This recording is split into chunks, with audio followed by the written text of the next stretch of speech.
What is going on, everyone?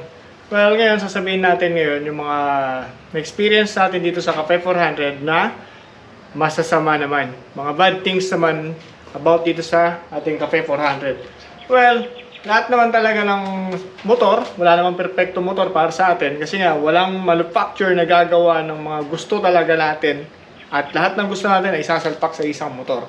So, lahat na sasabihin ko based on my own experience and then sa kagustuhan ko kasi iba-iba naman tayo ng kagustuhan eh. So yung para sa akin pangit, yung para sa iba naman maganda para sa kanila yon, gayon din dun sa vice versa. So i-discuss natin ngayon kung ano yung mga pangit na experience ko at yung mga ayaw ko dito sa motor na to. Okay, so let's start!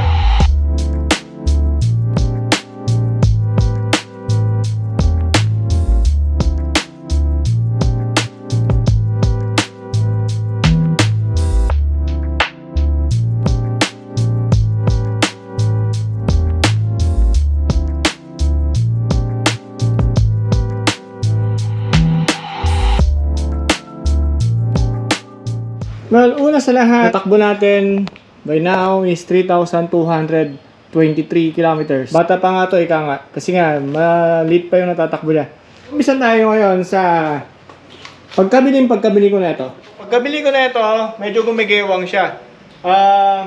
Bali, nakuha namin dahilan kung bakit. Dahil hindi pantay yung telescopic niya.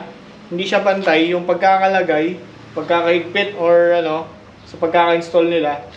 Kasi minsan, yun nga, minsan hindi na dumadaan sa quality check or dumaan naman siguro sa quality check to pero hindi ganun kahigpit. Compare mo sa mga big 4 talaga. So, hindi siya pantay dito. And then, dito naman sa likod, yung hangin niya, magkaiba na rin. Magkaiba na rin yung pressure ng hangin na dito. And, isa pa, dito sa may axle niya sa likod, hindi rin siya pantay. Okay, so, medyo nakaganon yung gulong. Kaya napansin ko agad yun nung tumatakbo ko sa expressway, yun nga, medyo gumigewang-gewang talaga. But i-check muna lahat yung mga yon bago malis sa kasa. Kasi syempre tayo naman, ini-expect natin na galing sa kasa, ibig sabihin, dumaan sa quality control, okay lahat-lahat. Yun, mali nga. And, pangalawa, yung mga bolt niya, maraming mga hindi nahigpitan.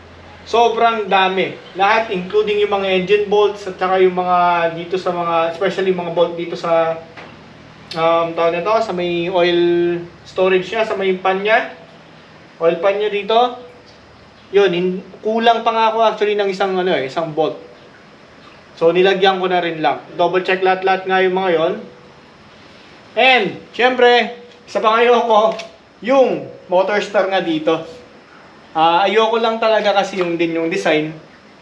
Kaya tinanggal ko na lang. Pansamantala, nilagay ko muna yung sticker natin.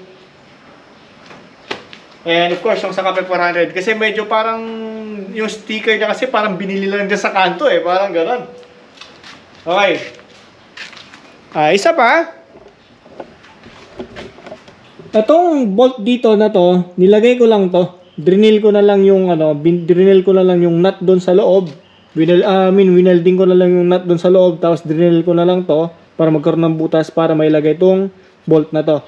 Kasi kadalasan sa mga owners na nakikita ko sa group, nalalaglagan daw sila nito doon sa expressway minsan. So paano yun nalalaglag? Kasi ito, nakahook lang na ganon, and then parang mayroon lang siyang nakatusok doon sa loob. And so, dahil sa vibration, siguro natatanggal to. So, nalalaglag sa expressway. Hindi ko alam kung paano nila na-recover yung mga yan. And, yung tambutso na ito, kaya ako nagpalit, kasi nga, bakal lang yon, pinalitan ko na siya ng stainless. And, single canister na rin siya. Kasi nga, ayoko talaga ayoko yung tsura yung bottle pipe, sabi nila. Kaya pinalitan ko pa rin siya ng bullet. And my own experience, yun nga, nangyari, kung napanood nyo yung isang vlog ko, yung carb natin, nasira. Nag-overflow yung carb natin. Meron nga nangyari doon sa may throttle valve niya. Throttle valve ba tawag doon? Oo yata. Yun, para siyang nagasgas, so, nag-stuck up. nag-stack up na nakaangat yung nakababa yung floater, kaya siya nag-overflow.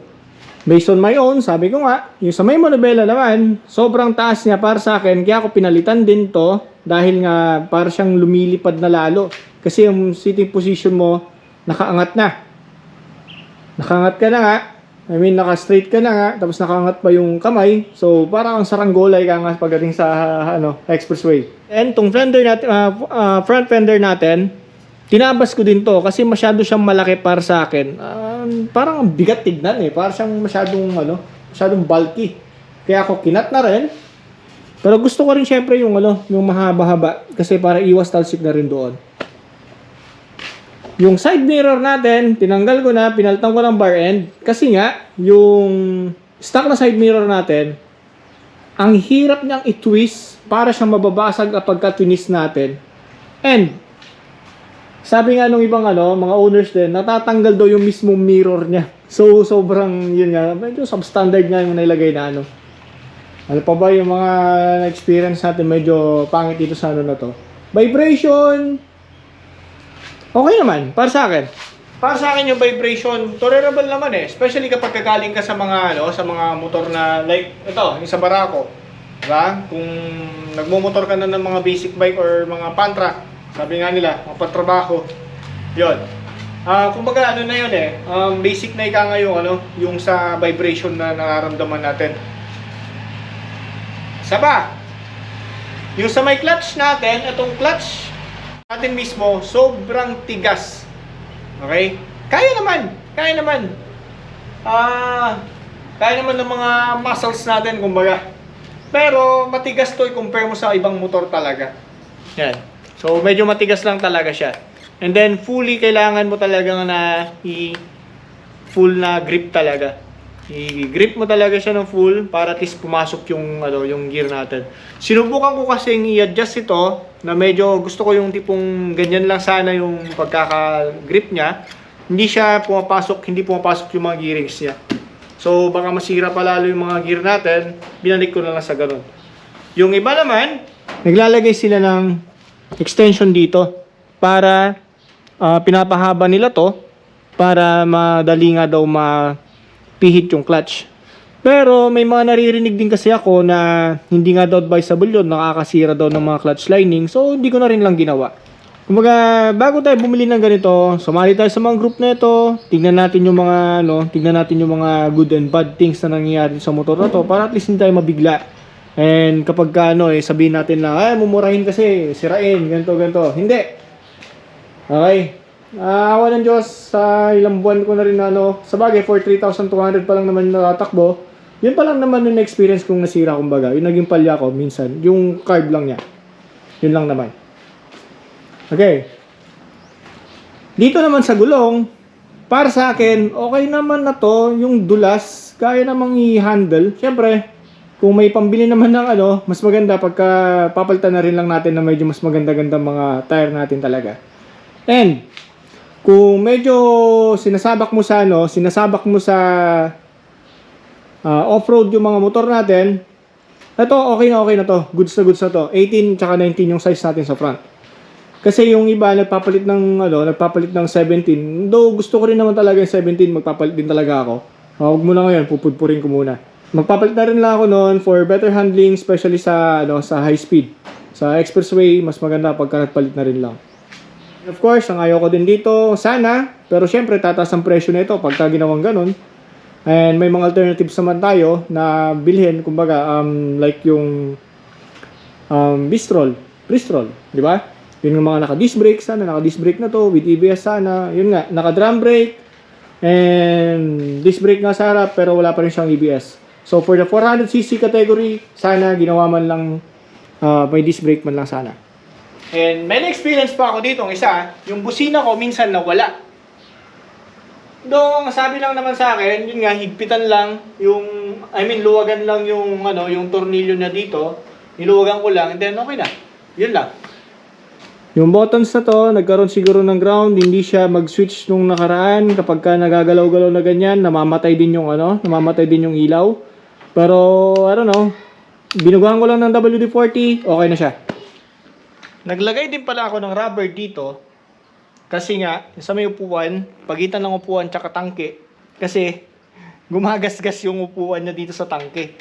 So, ayoko naman kasi maglagay ng tank pad dito. Kasi nga, para mawawala sa forma. So, naglagay lang ako ng rubber dito para at least hindi sila nagagasgasan. So, check nyo din yon kapag bibili kayo neto. And based sa mga experience ng iba, pagka nababasa daw to, bigla daw namamatay yung tong ignition switch niya, bigla daw namamatay kapag nababasa. Hindi ko alam kung anong nangyayari sa mga yon, pero siguro may nag-ground doon pagka nababasa. And then, yun nga, pumapalya, bigla namamatay. So, syempre, imagine natin kapag nasa expressway tayo lalo, tapos umuulan, biglang mamamatay yung motor, medyo delikado nga yun. So, check nyo na rin lang yun kung may mga grounded ba yung mga wirings dito, or kailangan lambugan ng WD-40 or what. Whereas, all goods naman na para sa akin. Kasi nga, based sa presyo niya, based sa performance, okay naman na para sa akin. Fuel consumption, nakaka 21 to 26 kilometers naman ako per liter. For the 400cc, tapos single cylinder, okay na yun, goods na yun. Kumbaga, sa mga scooter nga ng mga maliliit, di ba? Minsan umabot lang tayo ng 18, 20, ganun. Kung ano pa yung mga pangit na na-experience sa mga owner na naman, nanonood dito sa vlog ko, mga experience niyo na pangit sa motor na to, may comment down below para at least malaman din ng mga ibang tao, mga gustong bumili, share na rin natin sa kanila kung ano yung mga experiences natin. Okay? Para at least hindi sila mabigla, ika nga.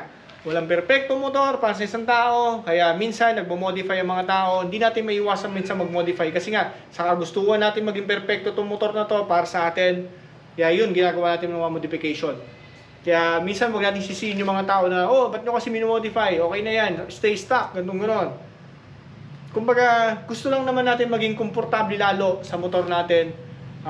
Nandun sana lahat ng mga gusto natin, kaya ilalagay natin lahat ng mga gusto natin. Kaso yung batas natin dito, minsan sa mga modification, napaka-stricto nila, minsan hindi nga makatarungan. Pero wala tayong magagawa, kundi sumunod. Kumbaga hanggat kaya natin magpaka sa standard nila, and then punta tayo doon, di ba? Like for example, itong side mirror, kailangan daw 4 fingers. Ito, sobra-sobra naman na. Okay? So, sa ngayon, yun na muna. Dahil hindi pa ako lumalabas dahil wala akong panggas. So, maraming salamat ulit sa panonood. Ito, bumabalik na tayo sa pag-vlog kasi medyo nag-busy lang. And sana patuloy nyo pa rin po ako supportahan. Maraming salamat. Have a good day. Ciao!